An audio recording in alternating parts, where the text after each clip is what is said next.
Hi, y'all, and welcome back to my channel, Mindful Dr. Paula, where I talk about all things mental health, psychology, and mindfulness.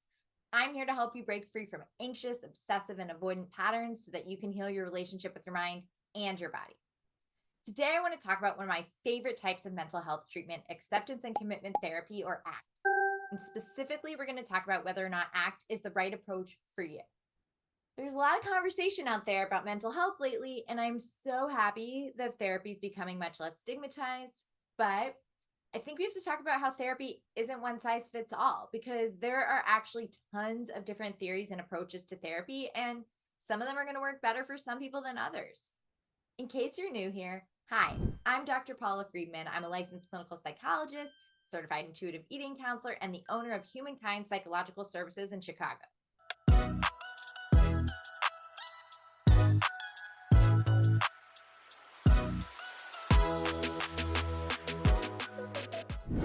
I've been using ACT for close to 10 years to help all kinds of people deal with anxious thoughts, self-criticism, and all kinds of mental health struggles. To be clear, I don't exclusively use ACT and nothing else. The majority of the time when I'm using ACT, I'm actually integrating it with a few other different theories and approaches, depending on who I'm working with and what particular issues or struggles we're working on. And kind of tweak things as I go, which is the case for most therapists because we have to see what's going to land best with each individual client. Most of the time, most therapists are going to weave together a bunch of different theories because every approach has strengths and weaknesses, and we like to borrow from the strengths of different theories and maybe try to fill the gaps of the other ones. Treatment isn't one size fits all, like I was saying before, and a good therapist isn't going to take a cookie cutter approach and just do the same exact thing with everyone, right? We're going to tailor our approach to best suit your unique needs and what's going to resonate for you, because something that lands for you might not really click for the next person and vice versa. But I will say, at the heart of what I do, you could say, like, at my very foundation, I'm rooted in ACT. So before you can know if ACT is right for you, we have to talk a little bit about what it actually is. And if you want a deeper dive into the ACT basics, be sure to head to my channel because I just recently made a video all about this. For today, the quick elevator pitch of ACT is that it's a process for building what's called psychological flexibility. Psychological flexibility is our ability to adapt and adjust the way that we perceive and interpret and respond to our reality in every moment based on the context and the circumstances, and for our ability to act in a way that aligns with our values.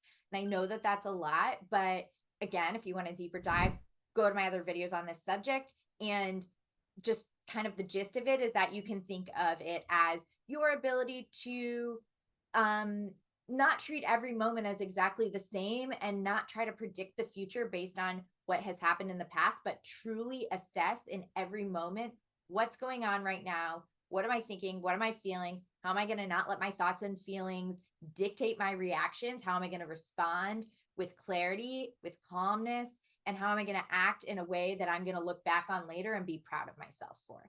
And psychological flexibility is important because it's associated with better emotion regulation, more emotional resilience, more emotional intelligence, lower levels of depression and anxiety, better quality relationships, and better quality of life. And who wouldn't want those things? So, according to ACT, there are 6 processes that keep us stuck in our struggles and our pain. And each of these 6 ways that we get stuck also has a corresponding process for getting unstuck. We use 6 processes, like I said: acceptance, cognitive defusion, being present, self as context, defining value directions, and committed action. And these 6 processes for getting unstuck are referred to as the hexaflex because they make the shape of a hexagon, and their goal is to help us develop that psychological flexibility. So, hexaflex. And as you can see, they all involve a combination of mindfulness and acceptance processes and committed action processes. So, the big thing that sets ACT apart from other approaches to therapy is that most other approaches are focused on getting rid of your symptoms. So, the goal of most types of therapy is usually to be less depressed or less anxious or more confident. The goal of ACT is to change your relationship with your symptoms. So, not to get rid of them, but to change your relationship to them. And that's really unique about ACT.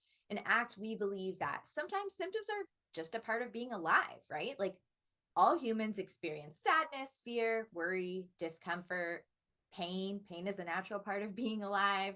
So we can't ever eliminate those things completely. And a lot of times when we try to get rid of those things, those naturally occurring parts of being alive, we end up creating more suffering for ourselves in the process. So remember that ACT isn't about feeling better, it's about feeling better. So, in other words, building psychological flexibility. Let's do a quick example of what it looks like to demonstrate psychological flexibility. Okay, so picture this. You're just about to get in the shower and you hear a loud crash outside of your bathroom door. You open the door and you see your dog just knocked over a planter in the hallway. There's shattered ceramic pieces, there's soil everywhere, it's a total mess. And you feel your blood pressure rising. You feel angry. You feel upset because maybe that was your favorite planter and you really loved it. And now you have this huge mess to clean up. And the water's running and the dog is barking and there's just dirt everywhere. So you have this sudden urge to smack your dog and you just want to start screaming in his face.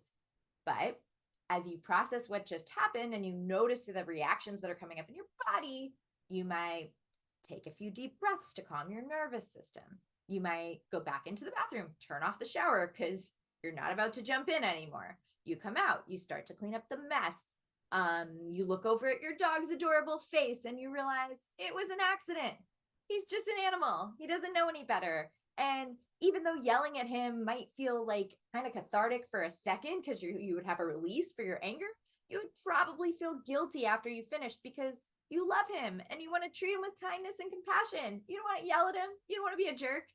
So you remind yourself, nothing lasts forever. Your feelings of anger are going to subside eventually, and you can replace the planter, right? It's just an object. It's not that big of a deal. The world is going to continue turning. So this is you experiencing something that naturally made you upset, which is not something that you can fully prevent because, in most scenarios, something like that would probably make a person upset, and life involves getting upset sometimes. You chose a response to your thoughts and your feelings that matched with your values, that helped you act in a way that you felt proud of instead of in a way that you were going to regret later. And, that's the difference between reacting and responding. When you're reacting, you might be acting in a way that's impulsive and not really thinking through the consequences of your actions. You're not really focused on what am I going to feel about this situation when I look back later. You're just kind of in the heat of the moment. And when you're responding, you're being intentional, you're thinking clearly, and you're being really focused on what am I going to be more satisfied with in terms of my actions and my decisions when I look back on it later. And by the way, if you find this interesting so far, do me a favor and hit that bell so that you can get in on all my future ACT videos. Let's chat for a minute about who can benefit from ACT. The short answer is a lot of people. A lot of people are going to find ACT to be helpful in their everyday life. And there is evidence that ACT is effective for everything from anxiety to depression, trauma, body image, eating disorders, substance abuse, OCD, chronic pain, relationship difficulties, insomnia, perfectionism. That is just the tip of the iceberg. There is a lot of research on all different ways that ACT has been used and applied to a whole variety of conditions. It's been used on everything big and small, natural disaster, divorce, trauma, all the issues I just listed. But the biggest area that ACT has been found effective in is with chronic pain. And that means both physical pain and emotional pain. And that's because, like I was just saying, it just seems that pain is a natural part of being alive. But suffering, which is our reaction to pain, is within our control. So pain is inevitable, but suffering is optional. And this is completely different from most other approaches to mental health symptoms. And to me, this is why ACT can be helpful for people who maybe haven't found success with other types of therapy or approaches.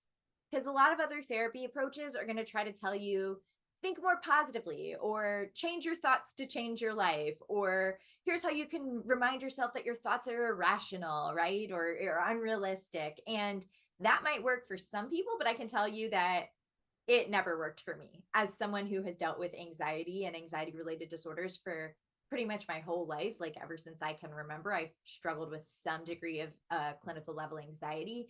And I know that the stuff that I worry about is illogical and irrational, but it still bothers me. And that's why a lot of other approaches never really worked for me, but ACT really was the one that clicked. And I like that ACT doesn't try to convince me that my worries are unreasonable or irrational. Instead, it just tells me, My worries are just words in my brain.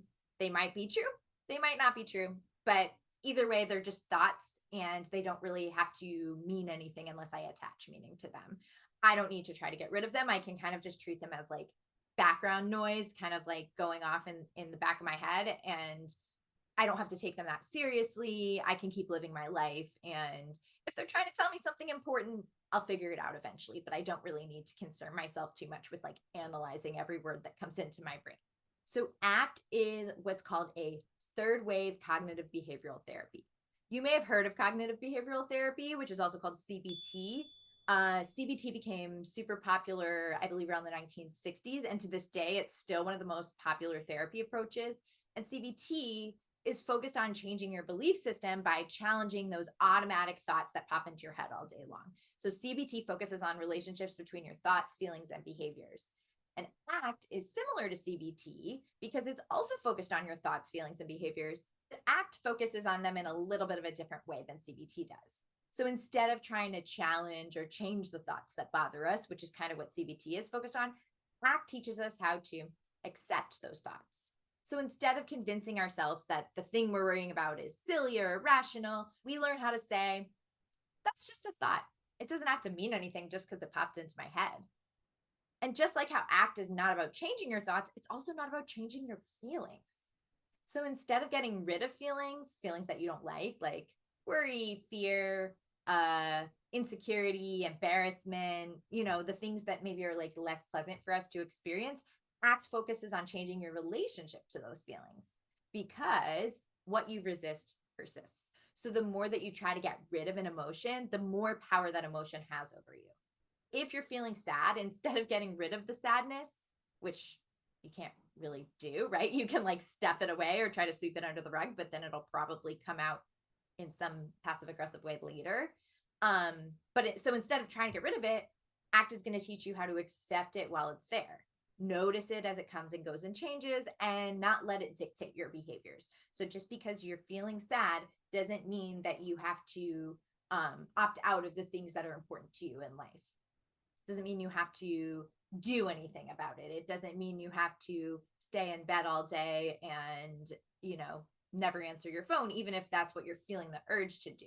So your actions are not dependent on your emotions. Because if you think about it, we do stuff that we're not in the mood to do all the time. If our actions had to cooperate with our emotions, we would never do stuff that mattered to us but wasn't so pleasant, right? Like we would never, I don't know, get a pap smear. We would never get up when the alarm goes off, right? Like there are things that are not pleasant to do, and yet we manage to do them anyway because they matter to us, because they move us towards our values. And that is what ACT is all about, really solidifying and helping you internalize.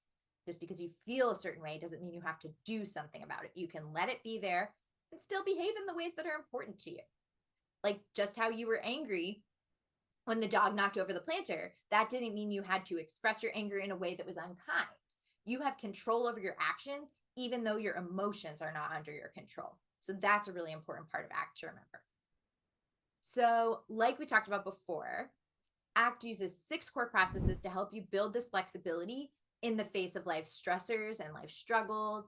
And one of the processes is about being present, AKA mindfulness, which, as you can tell by the name of this channel, I'm a big fan of. By practicing mindfulness, you're going to stop labeling your experiences as good or bad or right or wrong.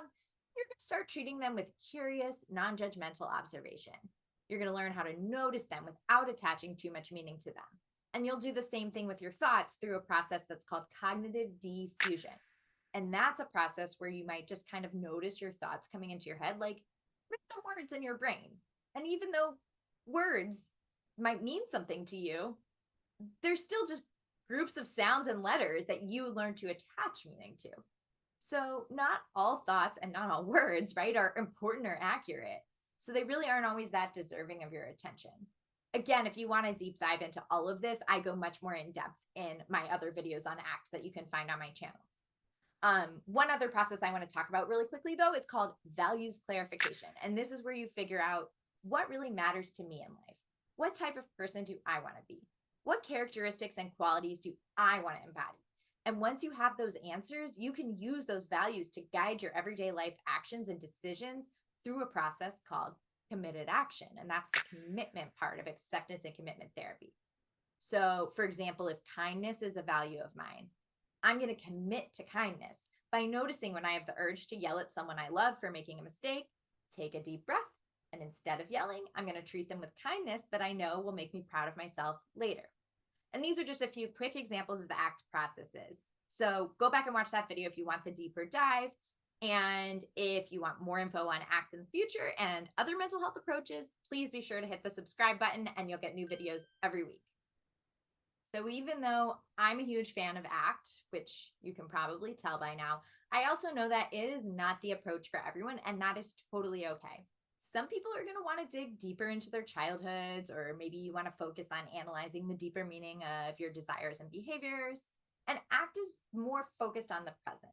It's not that ACT doesn't consider the past at all. It's just that the past isn't the biggest area of focus. And we tend to really only dive into the past in a way that it's maybe relevant for your current life, your present life. ACT is also kind of abstract, which can be tricky for people who like to think more concretely, or if maybe you tend to have just a more like practical, logical way of processing information. There are lots of metaphors and storytelling that we use in ACT to help us communicate some of those more abstract concepts and make them more relatable. And I mean, I love it. I think it works really well for me and a lot of people who are similar, but I totally understand that that is also not for everyone. You may not really want to be talking metaphors. You may just want to, get to like the nuts and bolts of things. The other thing is that some people just want a quick fix or want to solve the problems that are going on in their life in the short term, and that might make them a better fit for something like solution focused therapy rather than ACT. So all of this is to say, it's not going to be the right approach for everyone. And it's totally understandable if it doesn't appeal to you or it's not the right approach for you. And that's why we have different options and approaches to therapy so that you can figure out what is the style that's going to best suit you. So now you know more about how ACT is different from any other approach to mental health treatment. It's founded in mindfulness principles and cognitive behavioral approaches, but the goal is different from other therapies. Like we've talked about, instead of being about getting rid of unwanted experiences, ACT is about changing your relationship with those experiences. I know I've said this before, but I'll say it again. ACT can be absolutely life-changing. I think it's an incredible approach for treating all kinds of things, but especially things like anxiety, perfectionism, chronic pain, and depression. And if you like the sound of it, I would encourage you to ask your therapist if they're familiar with ACT. And if you don't have a therapist, but you're considering going to therapy, then maybe you want to go specifically seek out a therapist who's trained in ACT so that you can give it a try yourself. And if you're on the search for an ACT therapist, a great place to start would be the Association for Contextual Behavioral Science, or ACBS, which is the overseeing body that regulates all ACT-related research and practice. And on the ACBS website, which I'll link, you can find a directory of ACT providers, and you can also learn more about the theory and all of the research that's been done on it with different populations. They have a ton of great information. I encourage you to check it out. ACT is so powerful because it's really about helping you live a meaningful, fulfilling, rewarding life. And I know that is possible no matter what you've been through and no matter what your circumstances are today. And I believe, really cheesy but true, that everyone deserves to live a life that feels purposeful and meaningful. That is why I am so dedicated to teaching people about the power of acceptance and commitment therapy. So thank you for watching, and be sure to subscribe so that you don't miss future videos. And if you learned something today, or if there's something that you want to know more about, don't forget to drop a comment, because my goal is to make mental health content that is accessible to everyone and helpful for your everyday life. So thanks for being here, and I can't wait to see you in the next video. Bye.